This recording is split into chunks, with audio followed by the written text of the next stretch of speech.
Livro Diálogo com as Sombras. Autoria Hermínio C. Miranda. O religioso.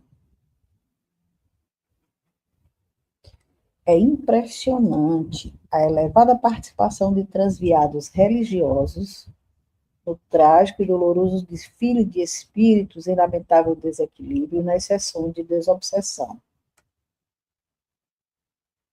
Multidões de ex-prelados debatem-se no mundo póstumo em angústias e rancores inomináveis que se arrastam, às vezes, pelos séculos. Apresentam-se quase sempre como zelosos trabalhadores do Cristo, empenhados na defesa da sua igreja. São argutos, inteligentes, agressivos, violentos, orgulhosos, impiedosos e arrogantes. Parece terem frequentado a mesma escola no além, pois costumam trazer os mesmos argumentos, a mesma teologia deformada com a qual justificam seus impulsos e sua tática. Tem os seus temas prediletos, como a cena da expulsão dos vendilhões do templo, que invocam como exemplo de que a violência é, às vezes, necessária e justificável, esquecendo-se deliberadamente das motivações daquele gesto. A vergonhosa comercialização das coisas sagradas e a indústria do sacrifício de pobres animais inocentes. O gesto não é gratuito, nem fica sem explicações. Ao mesmo tempo, escreve Mateus 21:13. Os instruía dizendo: não está escrito, minha casa será chamada casa de oração por todas as nações. Entretanto, fizeste dela um covil de ladrões. A esse comércio vil estavam associados os próprios sacerdotes. Muitos daqueles cambistas e negociantes não passavam de meros testes de ferro dos donos da verdade e do dinheiro. Emmanuel informa, em Paulo e Estevão, que Zacarias, o protetor de Abigail, conseguiu, mediante influência de certo Alexandre, parente próximo de Anás, incluir-se entre os negociantes privilegiados que podiam vender animais para os sacrifícios do templo. Os religiosos desorientados invocam também outras passagens, bem escolhidas aos seus propósitos, como aquela em que o Cristo declara que não veio trazer a paz, mas a espada. Mateus 10:34. Kardec tratou dessas questões no capítulo 23 do Evangelho segundo o Espiritismo, ao qual deu o título de Estranha Moral. Ainda comentaremos tais problemas quando cuidarmos especificamente das técnicas e recursos sugeridos para o trabalho de desobsessão. O grande problema desses queridos companheiros desarvorados é o poder. Quase sempre exerceram nas organizações religiosas a que se filiaram, vida após vida, posições de mando e destaque. Estão acostumados a dominar os outros, não a si mesmos, pois tudo se permitem desde que os objetivos que escolheram sejam alcançados. Constituem equipes imensas que se revezam na carne e no mundo espiritual, mantendo estreito intercâmbio, porque também se revezam no poder aqui e lá. E por isso suas organizações sinistras e implacáveis parecem eternizar-se no comando de vastas massas humanas encarnadas e desencarnadas. O intercâmbio à noite, quando se acham parcialmente libertos os encarnados, é intenso. Realizam-se reuniões para debate, estudo e planejamento. André Luiz nos dá uma pequena amostra dessa atividade em Libertação, no capítulo Observações e Novidades. Não me diste ainda, diz Gúbio, o instrutor, a extensão do intercâmbio entre encarnados e desencarnados. A determinadas horas da noite, 3/4 da população de cada um dos hemisférios da crosta terrestre se acham nas zonas de contato conosco, E a maior percentagem desses semilibertos do corpo, pela influência natural do sono, permanecem detidos nos circuitos de baixa vibração, qual este em que nos movimentamos provisoriamente. Por aqui, muitas vezes, se forjam dolorosos dramas que se desenrolam nos campos da carne. Grandes crimes têm nesses sítios as respectivas nascedes. E não fosse o trabalho ativo e constante dos espíritos protetores que se desvelam pelos homens no labor sacrificial da caridade oculta e da educação perseverante, sob a égide do Cristo, acontecimentos mais trágicos estarreceriam as criaturas. Prestaram bem atenção? 3/4 da população encarnada na Terra, ou seja, 3 pessoas em cada 4, isto é, 75%. André não fala especificamente de reuniões promovidas por religiosos, mas estas são ativas, frequentes e tenebrosas. Comparecem em vestígios de enorme autoridade aqueles que a conquistaram pela ardilosa sagacidade, pela prepotência e total desinteresse pelos aspectos éticos das questões envolvidas. Ai daquele que se intromete em seus afazeres e tenta impedir a realização de seus planos criminosos. Precisa estar muito bem preparado, vigilante, guardado na prece e assistido por espíritos do mais elevado teor vibratório. Ao longo de muitos séculos de intriga política e do exercício da opressão e da intimidação, esses pobres ministros de Deus desenvolveram a apurada técnica de trituração. Dispõem de recursos extremos e não hesitam em empregá-los desde que atinjam seus fins. Conservam no mundo espiritual seus paramentos, suas joias e todos os signos de suas posições. Vivem em construções suntuosas e soturnas. Sentam-se em tronos, cercam-se de áulicos prontos a executar-lhes o menor desejo.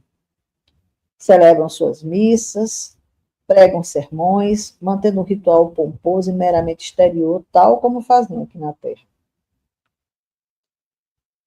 Uma jovem desencarnada de quem cuidamos certa vez nos contou com penosa ingenuidade que vivia alegremente na irresponsabilidade da sua inconsciência.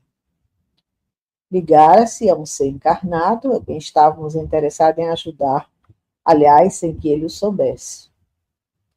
Comparecia uma vez por semana à presença do nosso amigo encarnado e o induzia aos desatinos dos sentidos desgovernados, participando certamente dessas orgias.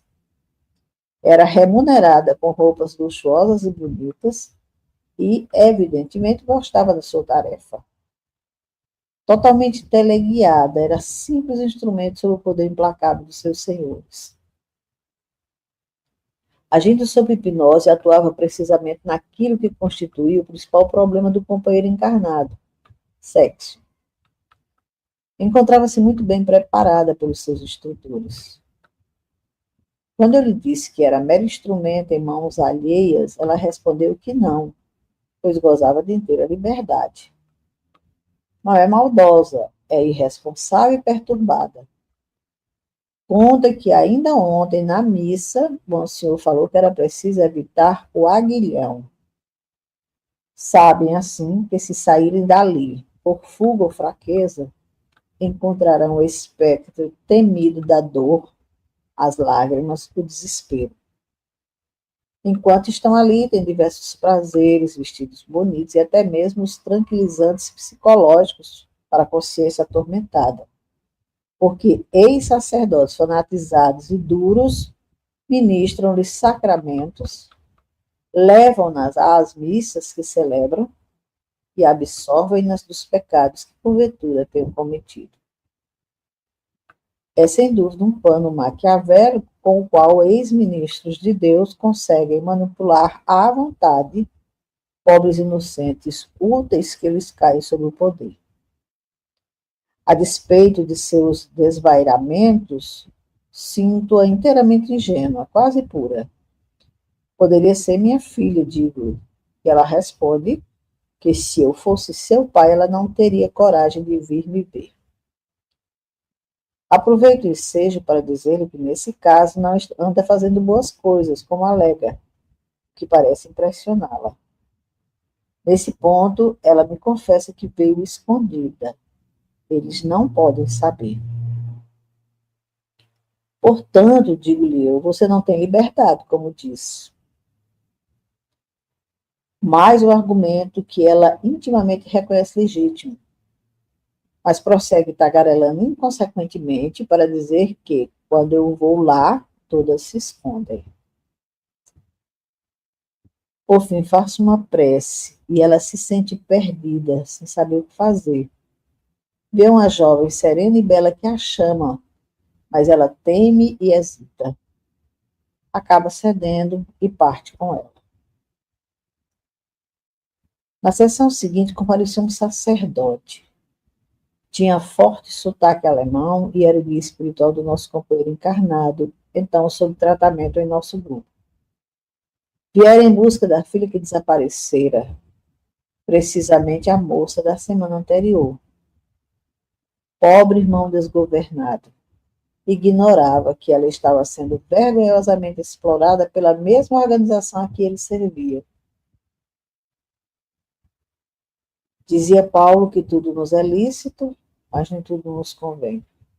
Para esses irmãos religiosos transviados, tudo convém, seja lícito ou não, desde que os ajude a alcançar seus objetivos. E assim, mistura os conceitos de uma deformada teologia com os ritos da magia negra e com as técnicas da hipnose e da magnetização, realizando verdadeiras lavagens cerebrais, provocando pavorosas desfigurações perispirituais e desencadeando processos obsessivos penosíssimos. Uma das infelizes criaturas a que atendemos certa vez nos contou a seguinte história. Numa existência anterior, fora traída por uma mulher. Localizando esta agora em outra vida, não ficamos sabendo se casada com seu antigo marido, atormentava-a livremente, com rancor e consciência tranquila, porque um sacerdote, seu amigo, a perdoava e a estimulava a prosseguir na sua deplorável tarefa. Há também entre eles os inquisidores. Alguns rancorosos, mais fanáticos do que nunca, mantêm os mesmos processos de tortura e de encarceramento, em medonhas masmorras infectas. Quantos companheiros não socorremos apavorados, ruídos pelos ratos, enseguecidos pelas trevas, ainda sentindo as sensações de estrangulamento, carregando correntes imaginárias, com os olhos ou a língua arrancados, mortos à fome, tuberculosos, desmembrados, alienados, atoleimados, muitos sem condições sequer de chorar. Todo esse arsenal alucinante de opressão e miséria tem como suporte uma teologia que lhes é própria. Seus artífices não ignoram as verdades contidas na doutrina espírita, nem têm como negá-la diante do que sabem, mas justificam suas atrocidades com frases estereotipadas, sempre as mesmas, no fundo, embora variadas na forma. Sim, reconhecem, é verdadeira a doutrina da reencarnação, por exemplo. A Igreja admite há muito tempo, dizem, mas conserva tais conhecimentos limitados a uma elite pensante, pois essas informações não devem ser transmitidas à massa popular. Um dia, quando conseguirem restaurar todo o poderio da Igreja, esses conhecimentos serão liberados, e o Evangelho do Cristo será novamente pregado tal qual é, ou seja, como eles entendem que seja. Um deles me declarou certa vez que existe pronta uma nova versão do Evangelho, cuidadosamente preparada para ser lançada no momento oportuno. Esse momento é sempre o mesmo, quando restabelecerem novamente o domínio total sobre a humanidade, tal como no passado, em que era a honra concedida aos reis beijarem os pés dos papas. Enquanto isso, tramam, envolvem, planejam e executam com a cumplicidade de muitas fraquezas humanas próprias e alheias. É claro, pois, que o alvo de preferência de suas investidas é o espiritismo, que muitos combateram em vida e prosseguem combatendo com redobrado ardor, quando se passam para o mundo póstumo. Os grupos espíritas de trabalho mediúnico interferem direto ou indiretamente em seus planos. Muitas vezes, tais grupos se envolvem em autênticos vespeiros ao tentarem ajudar companheiros encarnados ou desencarnados sob o guante de terríveis obsessões. É que, em não poucas oportunidades, os obsidiados são peças importantes no complexo jogo de xadrez das sombras. Verdadeiras batalhas travam-se em torno de determinadas figuras humanas, e os grupos que intentam salvá-las das suas aflições precisam estar realmente bem preparados, ou serão impiedosamente esmagados pela agressividade dos poderosos dirigentes das trevas. Por outro lado, o movimento espírita moderno, especialmente no Brasil, conta com enorme quantidade de antigos sacerdotes arrependidos de seus desatinos passados, procurando em nova encarnação lavar as manchas de crimes hediondos que cometeram. Para os antigos comparsas, no entanto, são trânsfugas desprezíveis que cumprem esmagar, apóstatas que têm de destruir, heréticos que precisam calar a todo custo. Quantos me têm interpelado com as mais terríveis invectivas? Um deles, conhecendo meu passado, tanto na Igreja Católica como na Protestante, me disse com ódio e desprezo: protestante e espírita, dois porcos num só. Outro fanático, e não mal, buscava-me há mais de 4 séculos, pois da última vez em que fomos companheiros, éramos sacerdotes católicos, antes ainda da Reforma Protestante. Outros se empenham em recuperar-nos, seja com ameaças, seja com promessas sedutoras ou barganhas inaceitáveis. A essa altura, o leitor, algo impressionado, estaria perguntando se não há sacerdotes de boa índole no mundo espiritual. Certamente que sim, graças a Deus em grande número, com muito mais frequência, porém, entre aqueles que foram pequenos e humildes servidores da Igreja, consciente das grandezas do Evangelho de Jesus. São eles os serenos párocos de aldeia, monges e frades que se dedicaram à caridade e ao serviço ao próximo. São muitos os que rapidamente se adaptam às condições do mundo espiritual, onde não encontram nem o céu de gozos inefáveis, nem o inferno aterrador, nem tampouco o purgatório lendário, mas apenas as condições que criaram para si mesmos. Alguns dos mais destacados membros da hierarquia eclesiástica também vencem com surpreendente brevidade período de perplexidade em que mergulham com a desencarnação. Um deles, manifestado no grupo Ismael, declara na sua segunda comunicação: é estupenda a metamorfose que se operou no meu espírito desde a visita que vos fiz. Extraordinário fenômeno, capaz de confundir a inteligência mais atilada e a criatura melhor provida de conhecimentos teológicos e profundos. Estupenda, grandiosa, diria mesmo fenomenal, é a obra em que colaborais, vós outros homens terrenos, malquistos pela sociedade perversa dos vossos dias. Medito e considero. Eu, servidor da Igreja, elevado à mais alta dignidade eclesiástica da terra de Santa Cruz, venho entre vós, criaturas simples, na maioria sem grande preparo intelectual, beber da água da vida que o ensino da Igreja Romana nunca pôde proporcionar ao meu espírito sedento. Quando aqui regressei, meus irmãos, o infinito como que se havia transmudado. E novo cenário se me deparou. A corte dos que me acompanhavam, cabisbaixa e encolhida no recanto, demonstrava sua contrariedade pelos efeitos que a minha visita produzia em meu espírito.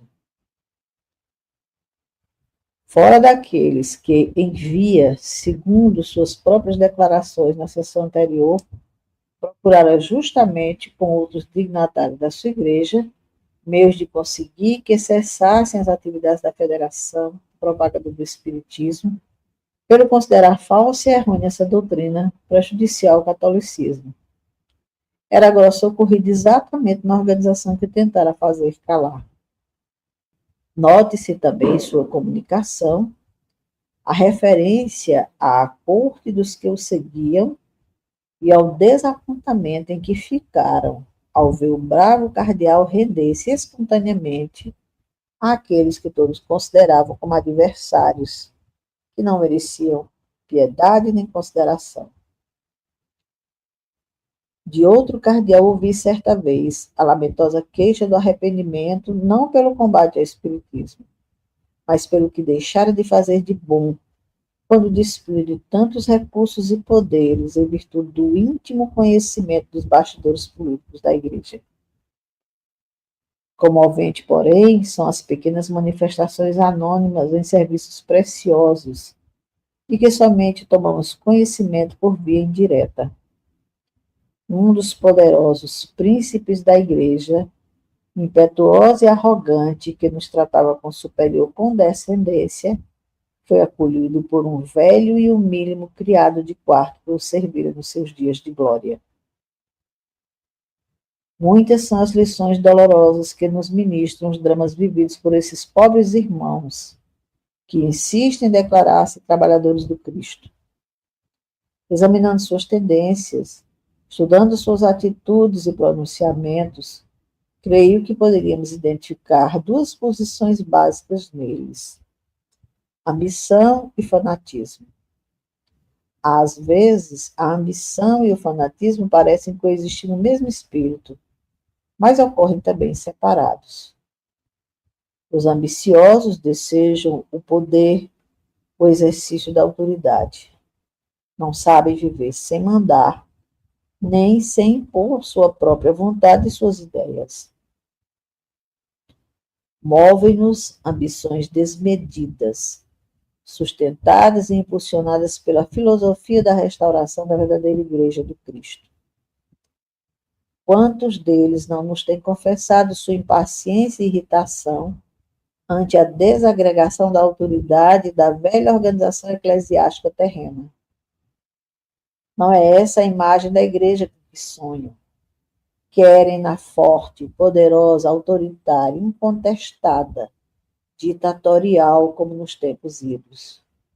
Não é essa aí que está sempre recuando e entregando-se como se acuada. No mundo espiritual em que vivem, conservaram os modelos medievais com todo o seu cortejo de vícios. Só lhes resta reimplantar esses modelos entre os encarnados, repondo a esclerosada organização terrena no seu antigo esplendor. É certo que para esses objetivos encontram apoio nos mais insuspeitados setores da atividade humana, tanto aqui como no mundo espiritual. Para isto, ligam-se a outros poderosos do passado, com os quais celebram pactos sinistros de apoio mútuo, para partilharem do vasto bolo do poder, se e quando o reconquistarem. É comum encontrarmos entre os encarnados sacerdotes de elevada hierarquia eclesiástica, perfeitamente entrosados com antigos governantes leigos, que se revelaram indiferentes às questões puramente religiosas ou francamente hostis ao movimento cristão, que alguns deles chegaram mesmo a combater tenazmente, quando de suas passagens pela carne. Não importa, desde que constituam bons parceiros na conquista das posições, as tenebrosas alianças realizam-se. Quanto aos fanáticos, nem sempre são ambiciosos no sentido da disputa do domínio político. Estão convencidos de que sua forma de pensar é a única certa, com exclusão de todas as demais. Combatem o espiritismo não tanto porque desejam posições de mando, mas porque o consideram uma odiosa heresia. No fundo, o fanático puro serve de instrumento a um ambicioso, pois este não se interessa pelo pensamento religioso em si e pelo poder que uma teologia deformada e bem manipulada pode proporcionar. Muitos desses espíritos repetem incessantemente seus enganos por séculos a fio, buscando sempre os núcleos do poder, quaisquer que sejam as crenças em que se apoiam. Foram hierofantes de decadentes cultos egípcios, por exemplo. Repetiram a experiência como sacerdotes judeus e voltam a insistir como prelados católicos, sempre disputando posições de relevo, de onde possam manobrar. Para que essas mudanças tão radicais de posição teológica não os incomodem, condicionam-se a um esquecimento das antigas circunstâncias, para não terem de enfrentar conscientemente uma realidade estranha, como a de declararem-se em luta pela restauração da Igreja do Cristo, quando toda a sua atividade e todas as suas verdadeiras convicções são desmentido formal a doutrina de amor contida nos Evangelhos. Às vezes, despertam para a realidade ante o impacto traumático de revelações que dormitavam em seus indeléveis registros perispirituais, como aquele imponente servidor do Cristo que acabou descobrindo que participara pessoalmente do drama da cruz, onde ajudou a apedrejar Madalena. Um terceiro lamentava ter queimado uma santa. Seria Joana d'Arc? Todos esses sabem muito bem por que fogem às lembranças do passado. É que as recordações arrastam-nos inapelavelmente a enfrentar suas próprias contradições íntimas, suas hipocrisias, seus desvios, suas fraquezas. O esquecimento deliberado e autoinduzido é uma fuga, um esconderijo. Enquanto estão ali, acham-se abrigados da dor. Por isso, não estão interessados especificamente nesta ou naquela teologia. O que importa é a ação, o poder. No fundo, sabem muito bem que não são trabalhadores do Cristo, mas há tanto tempo se condicionaram a essa atitude que acabam por se convencer da sua autenticidade. É preciso um impacto mais violento para desalojá-los de suas terríveis autoilusões.